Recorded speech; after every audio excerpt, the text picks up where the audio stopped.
Dennis, we've known one another for over 40 years. Together, we've done a lot of business. That included some very crazy times. For the occasion of your Bentley Price Associates 35th anniversary, I wanted to do something special.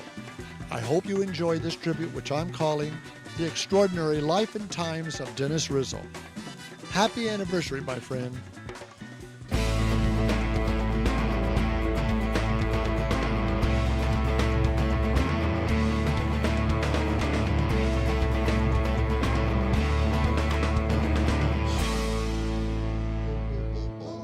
Let's start on the streets of Brooklyn. You and your brother Paulie grew up in New York in the 50s and early 60s. From the stories you've shared from those days, I can smell the fresh baked bread, the garlic, and the sweet noise of people and traffic coming and going. I grew up in Indiana, but I wish I had been your Brooklyn neighbor. I know we would have spent many hours on our stoops and become fast friends. I don't know a lot about your early years in Miami. I know that your family moved to Florida sometime in your mid-late teens. What I recall are the stories you've shared with me of living in the shadows of those big beachside hotels along Collins Avenue. When I asked about your first job in the hotel business, the first time you told me the story, it was that your best friend's dad gave you the hookup. It was only later that you mentioned your best friend was Buddy Lansky and that his dad was Meyer Lansky. During those days at the Aztec Hotel, you spent hours listening to Mr. Lansky tell stories, most of which you can't repeat. It helped that you were both Brooklyn born and raised. Like a lot of young men in the 60s, you found yourself in Vietnam. I think that had you been able to stay on the hotel track, you probably would have ended up at the top of the industry even faster. But I also know you credit your training in the Marines as having had a great influence on your penchant for discipline and procedures. Like a lot of guys in the 60s and early 70s, it seems to me that you really grew up in the military. Again, I don't know a lot of details about your time after the Marines, but I do know you got back in the Miami Beach hotel business working with Bernie Burke Burkeson, the owner of the Singapore, Sans Souci, Newport, the Aztec, and several other high-class resorts. And I recall that Mr. Burke was like an uncle to you and was a major influence in educating you to appreciate fine art. Okay, flash forward a couple of years. It was your Uncle Bernie that made the call to Jay Sarno in Las Vegas and got you your first job on the Strip. This is where you and I first meet. As you've told me, you don't remember that night. But you made an impression on me. The Swingin' Lads were opening for Sarah Vaughan at the Bonanza Hotel, and we were at Jay Sarno's table after the show. You were working for Jay at Caesar's Palace and stopped by for some reason. But that's the first time we meet. 2 years later, in 1971, I'm in Hollywood up the road at my office on Kings Road, and down the hill, you were the resident manager at the Continental Hyde House on Sunset. We got reconnected when you approached me about putting Wolfman Jack on the roof of the hotel for some kind of live radio broadcast. I think that was the real beginning of our long friendship. Man, those were really good times. Sunset Boulevard was jumping, and we were right in the middle of it. The celebrities, the music, the girls. Rodney Bingenheimer was the mayor of the Sunset Strip and ran that nightclub where he kept his harem. Just last week, I met with Rodney at his office where he was holding court, and then of course he asked me, "How's Rizzo?" During those years, we were a close-knit neighborhood of businesses. My office staff could run down to your hotel, Carney's, or the Comedy Store and borrow a quart of milk or a cup of sugar. Your night manager, I forget her name, would send your celebrity guests down to Barney's Beanery in the middle of the night where they kept a booth reserved, and I couldn't believe this, that you had had a sign made that read, "For Hyatt hostages only." At some point, you opened Hyatt's first 24-hour restaurant, and that's when you came up with that famous line, "After midnight, the elevators stop running and our hotel goes up and down." That place totally rocked. And that was the beginning of the Riot House on Sunset. I remember watching you and Keith Moon playing ping pong in the Hyatt parking garage. Oops. Lolly Vegas from Redbone died last year, but you know his passing brought memories of happier times when Lolly would drag you to those poker games all the way to the Normandy Casino in Gardena. Some of my fondest memories are when we would congregate late at night in that back section of your hotel's restaurant. I especially remember Elmer Valentine, owner of the Whiskey, and all those amazing comedians hanging out with us after the Comedy Store closed. At the first of the year, you were promoted to general manager of the Beverly Rodeo Hyatt, and you brought many of your film and recording artist guests with you, including your concept of combining a rap party and a movie premiere promotion at the same hotel. Great stuff. By summer 1973, the Almeida brothers walked into the Beverly Rodeo Hyatt and recruited you to be the general manager of their San Diego LeBaron Hotel. Then moved you to their new multi-million-dollar LeBaron property right next to Knott's Berry Farm in Buena Park. That was your first time to actually build a hotel from the ground up. Do you remember that we combined your goodbye party with our early LA premiere for George Lucas's American Graffiti? Lonnie Napier sent me his photos from that night. The cast, crew, Wolf, and your Rodeo staff over the years, as you can imagine, always recall this particular party. You were in your mid-20s. I was in my... Well, never mind. I'm happy that you and Wolf, two boys from Brooklyn, became such close friends after the American Graffiti party, because it set all of us up for some great times in later years. Wolf once said to me, "Dennis Rizzo is a guy who knows how to make everyone feel like they're the most important person in the room."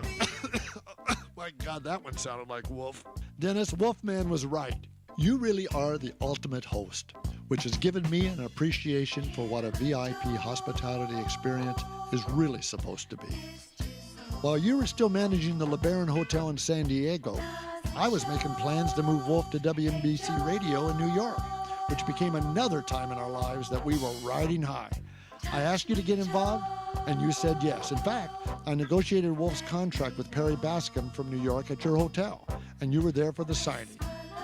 Okay, here's a vignette for you. You, me, and Wolf arrive at LaGuardia and jump in a limo to head into the city. All I can think about is checking into our hotel and getting calls made. But you and Wolf decide we're going to Brooklyn to cruise the old neighborhoods. Honestly, I think that was very cool. We sat in that limo on some side street, eating Nathan's hot dogs, drinking Dr. Brown's, and listening to some Latin music station on the radio. It was another very special experience and one of those moments in time you want to keep forever. Now, let's talk about my client, Joe Gerlach. You remember Joe, the guy who jumped off buildings into a sponge? Sure you do. I wanted to book him to jump from the roof of the 9-story LeBaron into a 7 by 15-foot sponge, and you thought I was crazy. But we did it, and it worked. He lived. The good times we shared during the LeBaron Hotel and Knott's Berry Farm years were special. You were a terrific sponsor and friend when Wolf and I were hired to produce the annual Halloween Haunt shows. Your staff's hospitality during the rehearsals and nightly performances were always first class. But you outdid yourself with those hot and wild after-show parties at the Jabberwocky.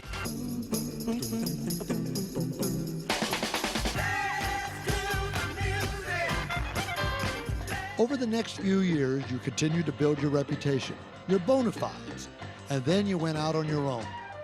Dennis, knowing how well you were doing working for the big guys in the hospitality industry, I wondered why you would want to go solo.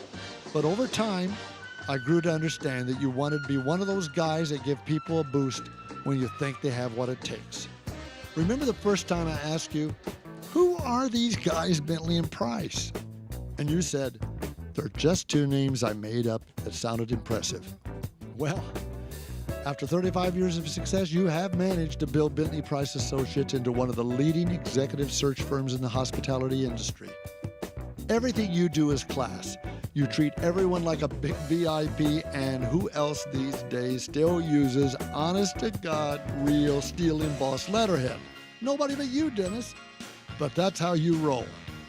When you moved your company into a stable on a ranch in the Santa Ynez Valley, I'm wondering what the hell is he thinking?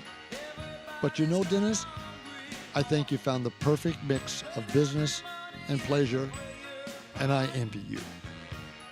The idea that you took flying lessons so that you could commute in and out of LA for business is classic Rizzo.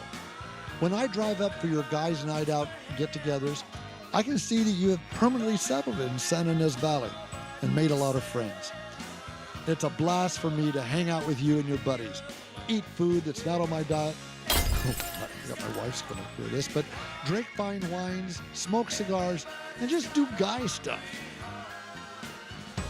Dennis, your lifelong passion for the hospitality industry is probably best exemplified by the Rizzo's Las Vegas Supper Club evenings. Your movie-themed dining and entertainment events prepared by renowned executive chefs are legendary and obviously brings you a great deal of joy. I personally admired your idea of a floating nightclub, which allowed Rizzo's Supper Club to pay homage to yesterday's glamorous clubs so that they could live again. And that, my friend, is pretty cool. Now, direct from the Don Kelley Home Video Library are some highlights from the Bentley Price Associates 30th Anniversary Celebration.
Dennis, I've never put so much time into doing a video production and had so much enjoyment producing it.